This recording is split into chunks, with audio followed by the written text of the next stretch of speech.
ଆଜ୍ଞା ନମସ୍କାର। ଆଜି ଶୁଣେଇବି ରେଭେନ୍ସା ବିଷୟରେ। ଝୁରୁଥିବି ସବୁଦିନ ତୋହରି କୋଳକୁ।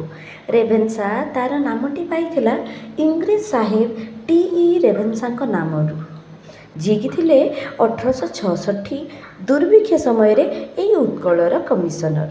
ତାଙ୍କ ଚରଣରେ ମୋର ଅଶେଷ ନମସ୍କାର, ଶତକୋଟି ଦଣ୍ଡବତ ଓ ଅଶେଷ ସ୍ନେହକୃତ ଅଶ୍ରୁ। କଟକ ଷ୍ଟେସନଠାରୁ ମାତ୍ର 1 କିଲୋମିଟର ଆସିଲା ପରେ ଏହି ନାଲିକୋଠା ସତେ ଅବା ବିଳାସ ବ୍ୟସନପୂର୍ଣ୍ଣ କେଉଁ ଏକ ରାଜାଙ୍କର ଉଆସ ଅବା ପ୍ରାସାଦ। ସୁପରିକଳ୍ପିତ ଓ ସୁରଙ୍ଗାୟିତ ତନୁ ତାର ଆକୃଷ୍ଟ କରେ ଜନମନକୁ। ତେବେ ଏହାର କଳେବରର ସୁଗଠନ ପାଇଁ କେତେ କଳ୍ପନା ଜଳ୍ପନା ହୋଇନଥିବ ସତେ। କଲେଜ ଛକରୁ କଳ୍ପନା ଚକ୍ଷୁରେ ଟିକେ ଅନୁଭବ କଲେ ରେଭେନ୍ସା ନବବଧୂର ଭ୍ରମ ସୃଷ୍ଟି କରେ। ଯେପରି ଲୌହ ପ୍ରାଚୀର ସଦୃଶ ସ୍ୱଚ୍ଛ ଅଢ଼ଣି ତଳୁ ରେଭେନ୍ସାର ମୁହଁଟି ଝଲସି ଉଠେ ଦ୍ରଷ୍ଟାଙ୍କ ମାନସ ପଟରେ। କୁଳପତି ମହାଶୟଙ୍କର ପରିକଳ୍ପିତ ଲନ୍ଟି କଟି ବାସ ସଦୃଶ, ଆଉ ମୁଣ୍ଡରେ ତାର ନୀଳ ରଙ୍ଗର ଓଢ଼ଣି ଦେଇଛି ତାକୁ ଆକାଶ। ସାଇକୋଲୋଜି ଡିପାର୍ଟମେଣ୍ଟ ଓ ଆଡ଼ମିନିଷ୍ଟ୍ରେଟିଭ ବ୍ଲକ ଦ୍ୱୟ ତାର ଦୁଇ ବାହୁ ଭଳି। ତା ମନରେ ବି ଥିବ ଅନେକ ଆଶା ଓ ଆଖିରେ ଆଖିଏ ସ୍ୱପ୍ନ ଯେ ସେ ହେଉ ବିଶ୍ୱବନ୍ଦିତା, ପ୍ରଶଂସନୀୟା, ଅତୁଳନୀୟା ସମଗ୍ର ବିଶ୍ୱ ଦରବାରରେ। ନିନ୍ଦା ଅପବାଦ ଓ ସମାଲୋଚନା ପ୍ରତି ତାର ପ୍ରବଳ ବୀତସ୍ପୃହତା। ଦୀର୍ଘ ଗ୍ରୀଷ୍ମ ଅବକାଶର ନୀରବତା ତାକୁ ସତେ ଅବା ନିଃସଙ୍ଗ କରିଦିଏ। ପ୍ରତୀକ୍ଷା କରିଥାଏ ନୂତନ ବିଦ୍ୟାର୍ଥୀଙ୍କୁ। ଆଉ ତାର ଏକାକିନତାର ଅଶ୍ରୁ ବାରିଧାରା ଭାବରେ ଧରାକୁ ସିକ୍ତ କରାଏ ନବାଗତାଙ୍କୁ ଦେଖି ଜୁନ ଓ ଜୁଲାଇ ମାସରେ। ତାପରେ ଚାରିଆଡ଼େ ଖାଲି ଆନନ୍ଦ ଉଲ୍ଲାସ, ଆଉ ରେଭେନ୍ସା ଦିଶେ ସବୁଜ, ସତେଜ ଓ ଉଲ୍ଲସିତା। ଋତୁ ଅନୁଯାୟୀ ତାର ସୌନ୍ଦର୍ଯ୍ୟ ମଧ୍ୟ ଦ୍ୱିଗୁଣିତ ହୋଇଥାଏ। ରାଧାଚୂଡ଼ା, କୃଷ୍ଣଚୂଡ଼ା, ଛୁରିଆନା ଫୁଲର ରୂପରେ, ରଙ୍ଗରେ ଓ ସୁବାସରେ, ଆଉ ନବପଲ୍ଲବ ଗଛଗୁଡ଼ିକରେ ସବୁଜିମାରେ କେତେ କ'ଣ ପୂଜା ଉତ୍ସବ ପାଳିତ ହୁଏ। କ୍ରମାନ୍ୱୟରେ ପରୀକ୍ଷା ବି ହୁଏ। ଆଉ ସେ ସମୟର ବ୍ୟସ୍ତତା ବି ବାରି ହୁଏ ତା କଳରେ ବାସ କରୁଥିବା ଏବଂ ଚଳପ୍ରଚଳ କରୁଥିବା ଅନ୍ତେବାସୀଙ୍କ ଠାରୁ। ଏମିତି ପୁଣି ବିଦାୟ ଦେବାକୁ ହୁଏ ଶେଷ ବର୍ଷର ବିଦ୍ୟାର୍ଥୀମାନଙ୍କୁ। ବୁଝି ହୁଏନା ତାର ମନୋଭାବକୁ ସ୍ପଷ୍ଟ ଭାବରେ। ଖାଲି ଭାବେ ଦୁଃଖ କରୁଥିବ ବୋଧହୁଏ, କାରଣ ତାର ରୂପରେ କିଛିଟା ଊଣା ଦେଖାଯାଏ, ଯେମିତିକି ଗଛଗୁଡ଼ିକ ପତ୍ର ଝଡ଼ା ଦେଇଥାନ୍ତି ଏବଂ ସ୍ନେହଶୀଳା ରେଭେନ୍ସା ଦିଶେ ନିଷ୍କରୁଣ ଓ ଦାରୁଣ ନିଦାଘର ପ୍ରଚଣ୍ଡ ତାପରେ। ରାତ୍ରିର ସୌନ୍ଦର୍ଯ୍ୟ ବି କିଛି କମ୍ ନୁହେଁ। ଜ୍ୟୋତ୍ସ୍ନା ବିଧୌତ ରାତ୍ରିରେ ଖାଲି ସୁଯୋଗ ଖୋଜେ ଦେଖିବାକୁ କେମିତି ଏ ନବବଧୂ ଦିଶୁଥିବ ଚନ୍ଦ୍ରମାର କୋମଳ ସୁଶୀତଳ ଓ ରୂପେଲି ଆଭାରେ। କିନ୍ତୁ ସୁଯୋଗ ଦୁର୍ଲଭ ହୁଏ ମୋ ପାଇଁ।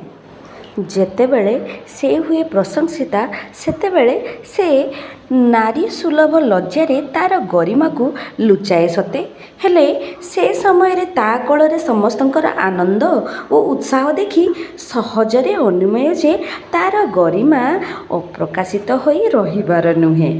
ଆଉ ଯେତେବେଳେ ଧର୍ମଘଟ ଭଳି କୌଣସି ଅସାମାଜିକ ଘଟଣା ଘଟେ, ସେ ହୁଏ ଗମ୍ଭୀର ଓ ହତବାକ୍।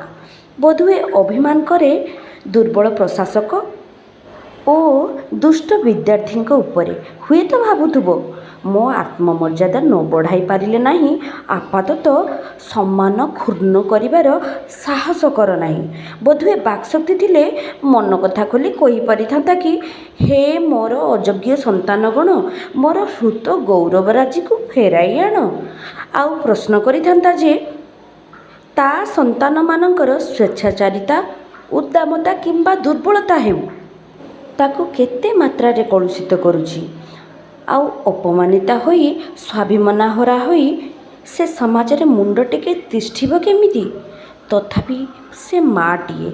ସବୁ ଅଳି ଅଝଟ ଅମାନିଆ ସବୁକୁ ହୃଦୟରେ ଜାଗା ଦେଲା ଭଳି ପୁନଶ୍ଚ ଆପଣେଇ ନିଏ ସେଇ ସନ୍ତାନମାନଙ୍କୁ। ପୁନଶ୍ଚ ହସିବାକୁ ଚେଷ୍ଟା କରେ ଓ ହସାଏ। ଜାଣେ ନା କେତେ ଧୈର୍ଯ୍ୟ ଅଛି ତା ହୃଦୟରେ, କେତେ ସେ ଅନୁକମ୍ପା, କେତେ ସେ ସହାନୁଭୂତିଶୀଳା, କେଡ଼େ ଉଦାର ସତେ। କ'ଣ ସେ ନୀରବରେ ଇଙ୍ଗିତ ଦେଉନଥିବ ଯେ ପ୍ରଶାସକ ହୁଅନ୍ତୁ କିମ୍ବା ବିଦ୍ୟାର୍ଥୀ ହୁଅନ୍ତୁ, ସଂକୀର୍ଣ୍ଣ ସ୍ୱେଚ୍ଛାଚାରିତା ପାଇଁ ସେ କାହିଁ ହେବ ଲଜ୍ଜିତା, ଅପମାନିତା ଏବଂ ସମାଲୋଚିତା। ତେଣୁ ତା'ର ଗରିମା ବଢ଼ିବା ପରିବର୍ତ୍ତେ ଦିନୁ ଦିନ ତା'ର ମର୍ଯ୍ୟାଦା ଯେ କ୍ଷୁର୍ଣ୍ଣ ହେଉଛି, ତା ପାଇଁ ଦାୟୀ ଯିଏ ବି ହୁଅନ୍ତୁ, ସେ ଚାହେଁ ଶାନ୍ତି, ମୈତ୍ରୀ ଓ ସହୋଦର ଭାବ ତା'ର ସନ୍ତାନମାନଙ୍କ ମଧ୍ୟରେ। ଯଦ୍ୱାରା ସେ ଅକ୍ସଫୋର୍ଡ ବିଶ୍ୱବିଦ୍ୟାଳୟ ଓ ୟେଲ୍ ବିଶ୍ୱବିଦ୍ୟାଳୟ ଭଳି ବିଶ୍ୱ ଦରବାରରେ ଭୂୟସୀ ପ୍ରଶଂସିତ ହେବ ଏବଂ ପାଲଟିଯିବ ଶିକ୍ଷା କ୍ଷେତ୍ରର ଶୀର୍ଷ ସ୍ଥାନରେ। ଓଡ଼ିଶା ବି ଗଢ଼ିବ ବିଶ୍ୱର ଅନଳ୍ପ ବ୍ୟକ୍ତିତ୍ୱଗଣକୁ। ଓଡ଼ିଶା ବି ଗଢ଼ିବ ବିଶ୍ୱର ଅନଳ୍ପ ବ୍ୟକ୍ତିତ୍ୱଗଣକୁ। ଦୀର୍ଘ 5 ବର୍ଷର ରହଣି ତା କୋଳରେ। କଳ୍ପନା କରିବାକୁ ଚେଷ୍ଟା କରେ କ'ଣ କ'ଣ ପାଇଲି, କିନ୍ତୁ ପାପୁଲିର ରେଖା ନିଅଣ୍ଟ ପଡ଼େ। ଯେମିତିକି ଦୂର କଲି ମୋର କିଛି ସଂକୀର୍ଣ୍ଣ ମାନସିକତାକୁ, ବର୍ଦ୍ଧିତ କଲି ଜ୍ଞାନର ପରିସରକୁ, ଆଉ କିଛି କଳାକୁ ମୁଁ ନିଜଠୁ ଆବିଷ୍କାର କଲି, ଇତ୍ୟାଦି ଇତ୍ୟାଦି। କେତେ ବନ୍ଧୁ ପାଇଲି ଏବଂ ନିଜକୁ ସବୁ ପ୍ରକାର ପରିସ୍ଥିତିରେ ଖାପ ଖୁଆଇ ଚଳାଇବାର କୌଶଳ ବି ଜାଣିଗଲି। କେତେଥର ଭାବେ ରେଭେନ୍ସା ସ୍ୱୟଂଶାସିତ ମହାବିଦ୍ୟାଳୟରେ ଯୁକ୍ତ 3 ଶ୍ରେଣୀରେ ନାମ ଲେଖାଇଥିଲି 6 ବର୍ଷ ତଳେ, କିନ୍ତୁ ମାତ୍ର 4 ମାସ ପରେ ସେ ବିଶ୍ୱବିଦ୍ୟାଳୟର ସ୍ୱୀକୃତି ପାଇଲା। ଆଉ ମଧ୍ୟ ସ୍ନାତକ ପରେ ଗୋଟିଏ ବର୍ଷ ରେଭେନ୍ସାଠାରୁ ଦୂରରେ ରହି ବହୁତ ଝୁରି ହେଉଥିଲି। ପୁନଶ୍ଚ ଗତ ବର୍ଷ ସ୍ନାତକୋତ୍ତର ଶ୍ରେଣୀରେ ନାମ ଲେଖାଇଥିଲି। ଆଉ ସେତେବେଳେ ବିଦେଶୀ ବିଦ୍ୟାର୍ଥୀମାନଙ୍କୁ ପଢ଼ିବାର ସୁଯୋଗ ଦିଆଗଲା। ଦେଖୁ ଦେଖୁ ସ୍ନାତକୋତ୍ତର ସରିବାକୁ ବସିଲାଣି, କିନ୍ତୁ ଏବେ ବି ମନରେ ସନ୍ଦେହ ଉପୁଜେ ଯେ ମୁଁ ଭାଗ୍ୟବତୀ ନା ରେଭେନ୍ସା ମୋତେ ବାରମ୍ବାର ଭାଗ୍ୟବତୀ କରାଏ। ଇଏ ମୋ ମନରେ ଏକ ଅସମାହିତ ପ୍ରଶ୍ନ। ଖାଲି ଏତିକି କହିବି, ରେଭେନ୍ସାର ମହତ୍ତ୍ୱ ମୋ ଜୀବନରେ ଅନେକ। ଆଉ ଝୁରୁଥିବି ସବୁଦିନ ରେଭେନ୍ସା କୋଳକୁ। ବହୁଦିନ ତଳର ଏ ଲେଖା। ଚାହୁଁଛି ଏବେର ରେଭେନ୍ସାଭିଆନମାନେ ଆହୁରି ସୁନ୍ଦର କରି ସୃଷ୍ଟି କରନ୍ତୁ, ରେଭେନ୍ସାକୁ ନୂଆ ରୂପ ଦିଅନ୍ତୁ। ବହୁତ କିଛି ବଦଳି ଯାଇଛି ରେଭେନ୍ସା। ଆଡ଼ମିନିଷ୍ଟ୍ରେଟିଭ୍ ବ୍ଲକ୍ ଆଉ ସେଇଠି ନାହିଁ। ମୋ ମନରେ ରେଭେନ୍ସା ପ୍ରତି ବହୁତ କିଛି ସମ୍ମାନ, ବହୁତ କିଛି ଭଲ ପାଇବା। ମୋ ଦୃଷ୍ଟିରେ ରେଭେନ୍ସା ଆପଣଙ୍କୁ କେମିତି ଲାଗିଲା ନିହାତି ଜଣାଇବେ। ଧନ୍ୟବାଦ।